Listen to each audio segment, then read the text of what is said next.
श्रीमद् भगवद गीता अध्याय 1 प्रथम श्लोक। धृतराष्ट्र उवाच धर्म क्षेत्रे कुरुक्षेत्रे समवेता युयुत्सवा मामका पांडवाश्रैव किम कुर्वत संजय।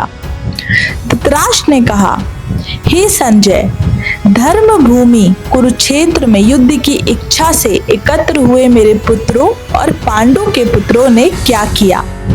संजय ने बताया कि कुरुक्षेत्र में एकत्र होने के बाद कौरव और पांडव दोनों सेनाएं युद्ध के लिए तैयार खड़ी हैं।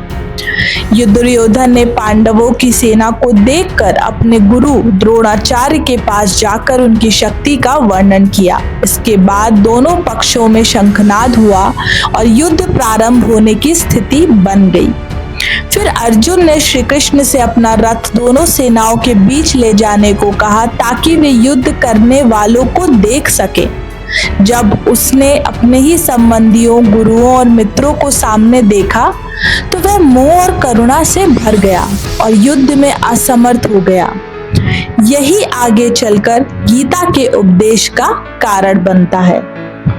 तो आगे वाले वीडियोस में मैं आपको सुनाऊंगी बाकी के श्लोक और उनका भावार्थ। सब्सक्राइब कर लीजिए ताकि आप भी भगवद गीता की इस यात्रा का हिस्सा बन सकें। धन्यवाद।